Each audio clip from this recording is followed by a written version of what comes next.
Renungan malam hari ini mari kita sama-sama buka di Matius 7 ayat 24 sampai 27. Injil Matius pasal yang 7 ayat 24 sampai 27.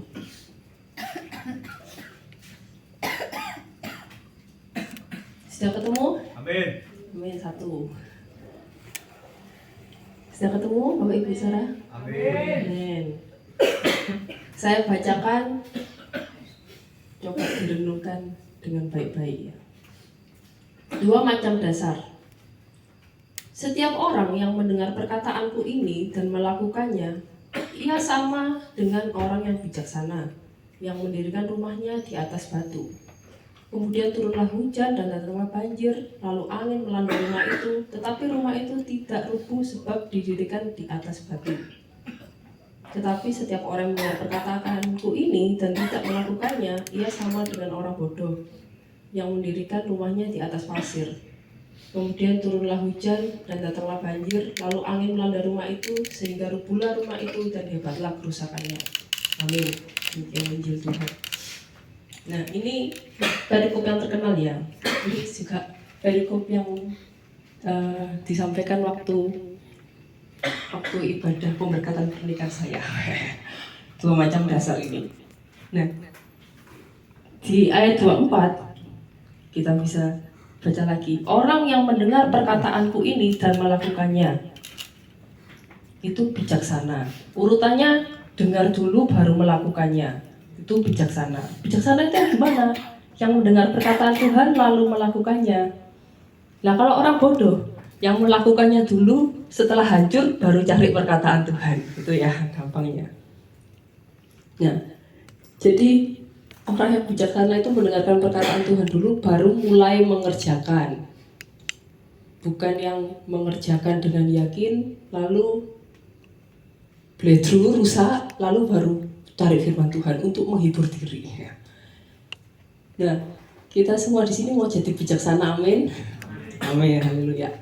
Nah, kira-kira orang bodoh ini kok bisa sampai mendirikan rumah di atas pasir? Kok bisa sampai melakukan sesuatu dengan sangat amat yakin, padahal salah?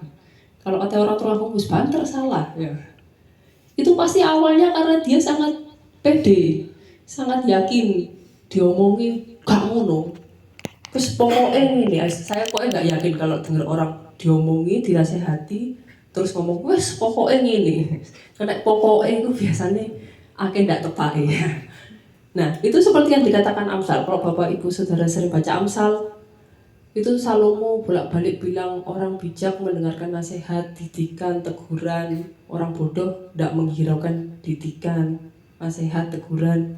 Ini kita bisa buka sama-sama ya. Di Amsal 15 ayat yang Amsal 12 ayat ke-15.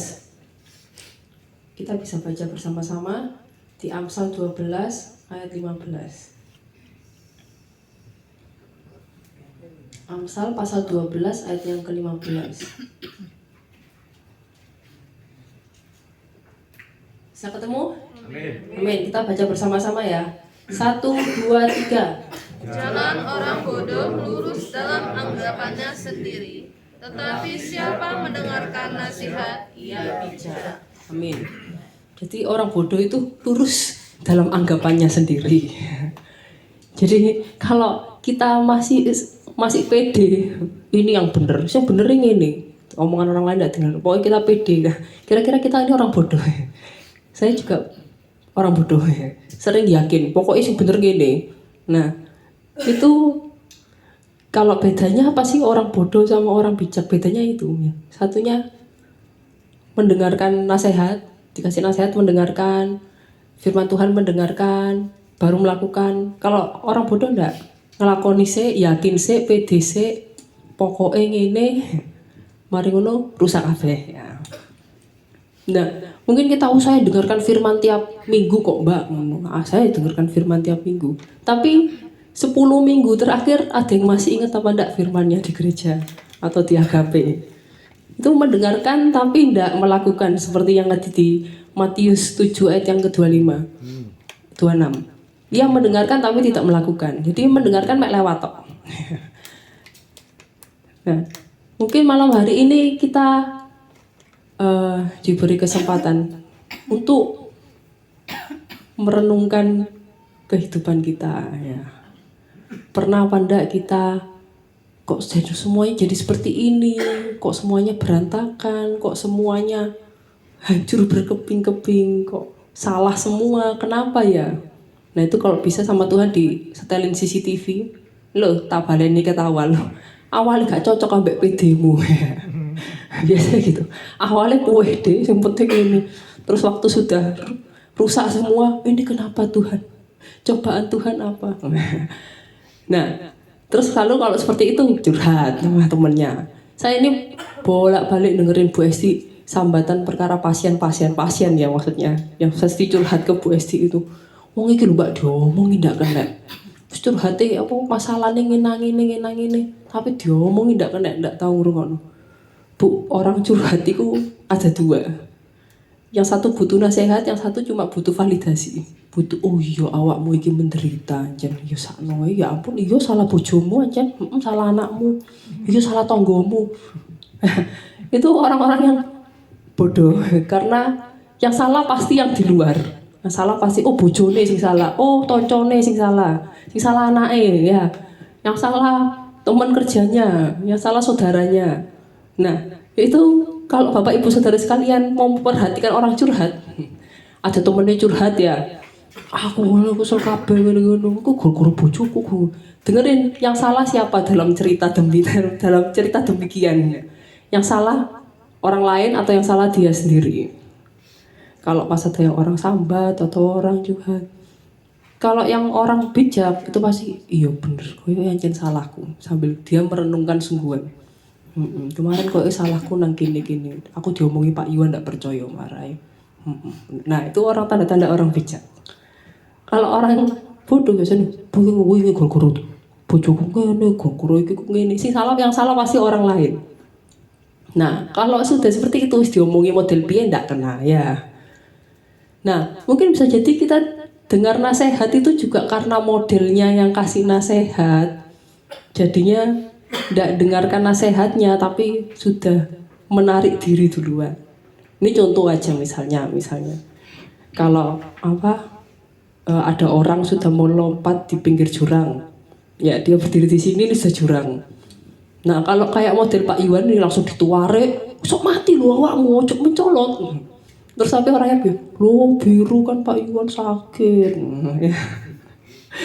Jadi dinasehati dengan langsung Pak Iwan langsung seloro hati dhisik lah, langsung tersinggung, harga dirinya tersakiti. Nah, jangan dilihat modelnya menyampaikan, dilihat isi nasihatnya. Mungkin ada yang nasihati kayak modelnya Bu Esti atau Mas Abraham atau siapa yang kok mencolot lho, kok kena watu iku durung entak ketatap ndasmu, ditatap bringine loro kok ate ketatap waktu, durung kok suwek sikilmu kena iki yang dadi alus ya. Nah, mungkin kita malah ndak dengarkan isi nasihatnya, tapi kayak kena modelnya caranya menasehati loro ati dhisik ya. Jadi kalau seperti itu, kalau ada yang ngomong mungkin terdengar kasar, coba ditarik isinya apa sih ini? Nasihatnya ini isinya apa sih? Jadi malam hari ini kita bersama-sama bisa merenungkan dengan beberapa pertanyaan. Mungkin pertanyaan pertama, kapan terakhir kali saya dinasehati orang dan isi nasihatnya apa? Masih ada yang ingat apa enggak? Saya terakhir kali dinasehati kapan nih? Lali. Gak mungkin kita enggak pernah dinasehati. Pasti kita pernah dinasehati, mau lali. Mergo bodoh kita ya. Tidak apa-apa, mengakui bodoh itu salah satu kekuatan. Amen. Setelah kita mengakui kalau diri kita bodoh, kita bisa jadi bijaksana. Amin. Amin. Nah itu, pertama itu, kapan terakhir kali kita dinasehati? Terus isi nasihatnya apa ya?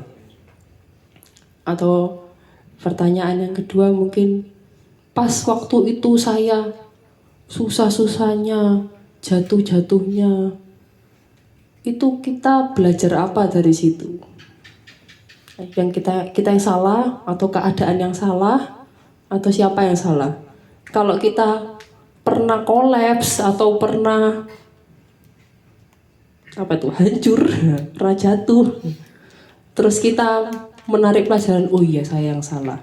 Itu kita tanda-tanda menjadi orang bijaksana. Amin. Amin. Coba kita renung-renungkan dulu. Saya terakhir kali menyampaikan ini malah di anak-anak remaja. Anak-anak remaja saya suruh kasih nasihati diri kalian sendiri. Karena kalau kita sudah menganggap ini hidup kita ini paling benar, ini jalan paling lurus, ini sudah pokoknya gini sampai saya tua saya mati ini yang paling benar. Itu keyakinannya orang bodoh itu biasanya sekuat itu. Tapi kalau kena disentil dikit langsung sakit hati, egonya tersakiti, semua langsung salah kaprah ya. Jadi kita mau belajar malam hari ini menjadi orang bijaksana yang mendengarkan nasihat. Amin. Amin. Membaca firman Tuhan sebelum memulai. Karena Tuhan tidak menjanjikan kalau kalian mendengarkan firman Tuhan badainya hilang kok guys, enggak, Tuhan tidak bilang gitu. Badainya ada, tapi rumahnya tetap berdiri. Amin. Amin. Nah, kalau sudah, misalnya kita sudah mengalami sesuatu yang tidak enak atau tidak sesuai rencana, bleset atau apa, terus kita cari firman Tuhan, yang ini biasanya saya temukan di banyak orang Kristen, firman Tuhannya dicari yang menghibur diri, ya kan? Yang menghibur diri kita sendiri. Apa sih kayak marilah yang letih lesu yang berat. Jadi kayak kita tidak belajar dari kesalahan kemarin. Kayak kemarin itu apa yang harus bertumbuh dari kita ini apa gitu kan? Kadang-kadang kayak makanya terus nanti tidak berapa lama berapa tahun lagi baleni mana keulang lagi. Seperti hidup kita ini seperti pola. Gininya jatuhnya di lubangnya tetap karena kesalahan yang pertama itu. Kalau kita jatuh yang pertama itu namanya kesalahan. Kalau jatuh yang kedua itu namanya pilihan. Kayak gitu ya katanya orang-orang. Jadi kalau kita kena ini yang sama, lubang yang sama, itu berarti pilihan kita sendiri. Amin. Gak apa-apa, ini kita ditegur bersama-sama. Saya juga Bapak Ibu saudara sekalian.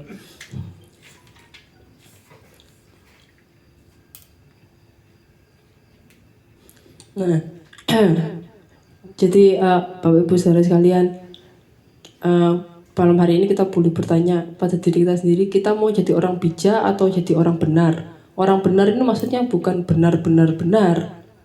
Orang benar ini orang yang kelihatan benar, terdengar benar, sepertinya sok benar. Nah, kalau orang bijak pasti tidak merasa dirinya benar. Pasti dia selalu merefleksi diri. Langsung pasti ada yang saya belum tahu ini. Karena orang semakin banyak tahu, biasanya semakin merasa dia tidak tahu. Ya. Jadi kalau orang tidak tahu apa-apa alias orang bodoh, biasanya dia merasa tahu segalanya. Tapi kalau orang tahu banyak malah merasa tidak tahu apa-apa. Ya kan? Semakin kita baca banyak buku, nonton banyak YouTube soal pengetahuan ini itu, kok aku nambah ngerti apa-apa. Nah, itu biasanya kita mulai bijak, mengakui kita tidak tahu apa-apa. Tapi kalau orangnya bodoh, saya ngerti sembarang. Ngene lho sing bener gak, sing bener ngene. Mari ngono buyar. Enggak apa-apa, kita harus mentertawakan diri kita sendiri. Itu cara yang sehat.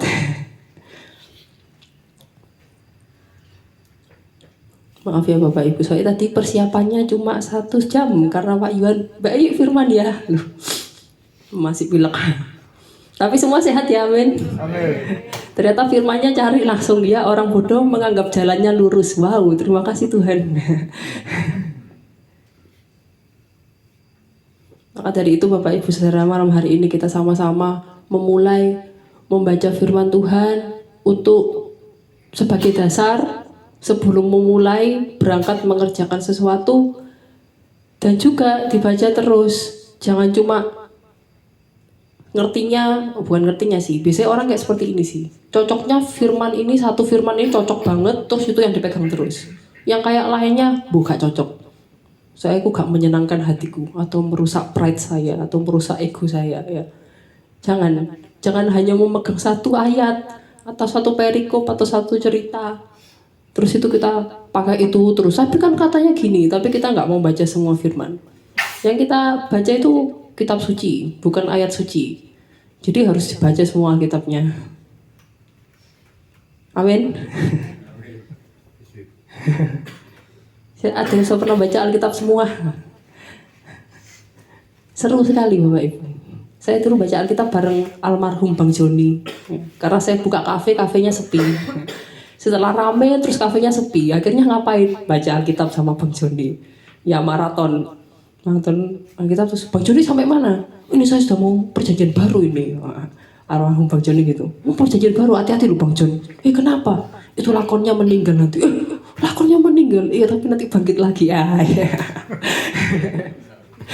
Jadi baca Alkitab itu seru. Jadi kenapa kok kafenya sepi supaya saya selesai baca Alkitab mungkin ya.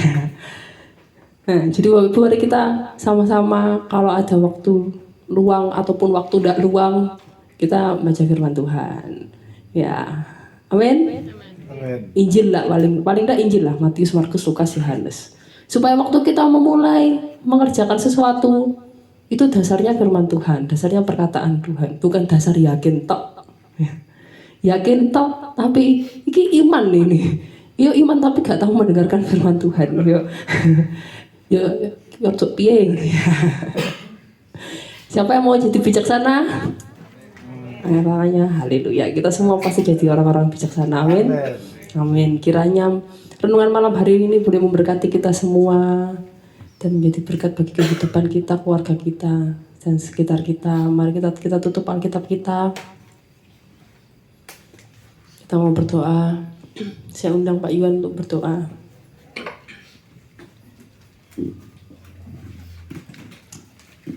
Bapa di surga yang kami sembah di dalam nama Tuhan Yesus Kristus. Sungguh kami mengucap syukur malam hari ini Tuhan. Kira kami boleh dibentuk, dikuatkan, kami boleh dipulihkan kembali Tuhan. Menjadi orang-orang ciptaan yang baru di dalam Tuhan Yesus Kristus. Kami ingin senantiasa belajar akan firman-Mu Tuhan. Pimpin kami Tuhan, kira Roh Kudus boleh senantiasa membimbing kami.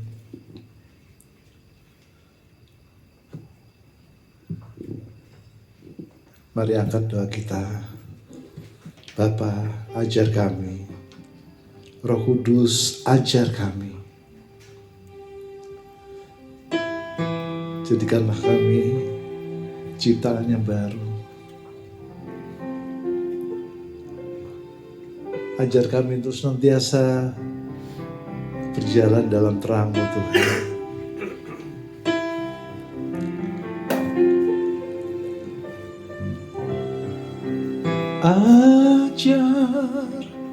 Ajar kami Tuhan,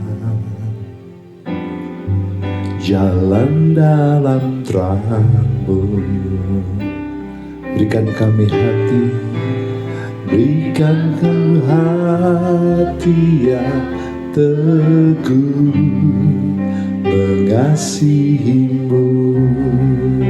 Sama-sama katakan, ajar kami. Ajar kami Tuhan, jalan dalam terang-Mu, dalam terang-Mu.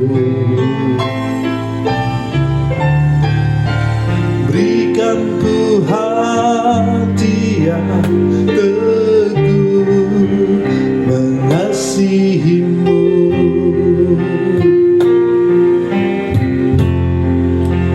Ku pujikan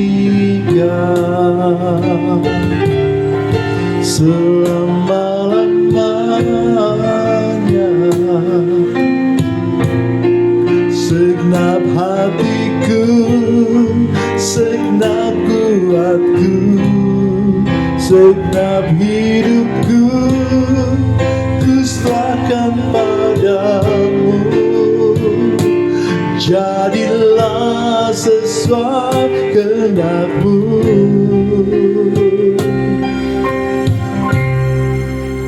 Ajar aku,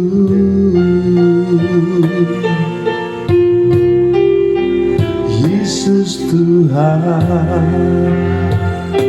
Mari saya undang kita semua bangkit berdiri.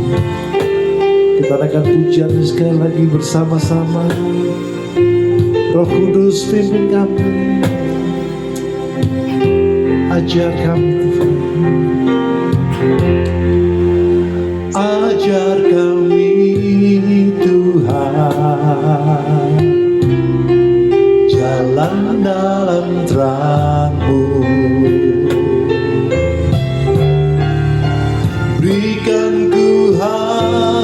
hati yang teguh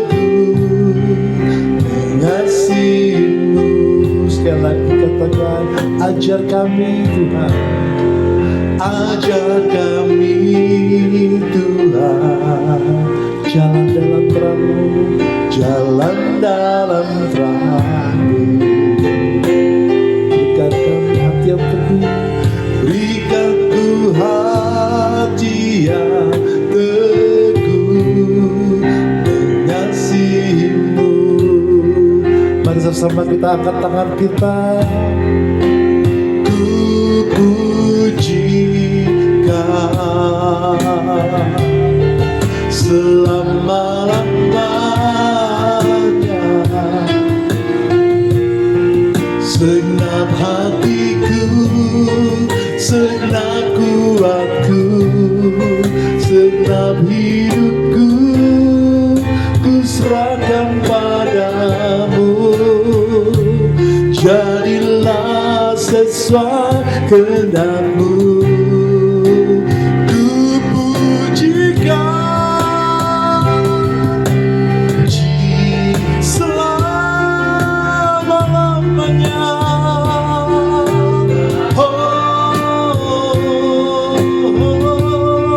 Segenap hatiku, segenap kuatku, segenap hidupku, ku serahkan padamu. Jadilah sesuai kehendak-Mu.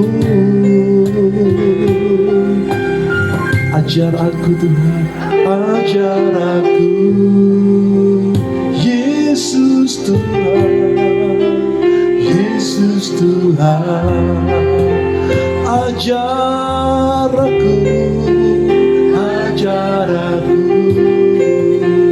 Yesus Tuhan, Yesus Tuhan. Sekali lagi, ajar aku, ajar aku, ajar aku, Yesus Tuhan, Yesus Tuhan.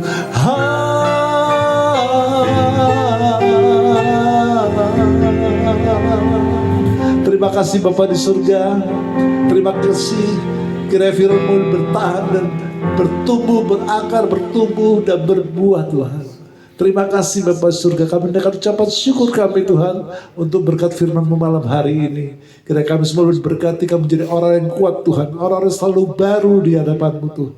Demi Kristus kami berdoa dan mengucap syukur. Haleluya, amin. Silakan duduk Bapak Ibu. Ya, kita lanjut. Ya, tadi rentannya lagi kondangan ya, ganti bajuan. Haleluya. Oke, dari Kosenji.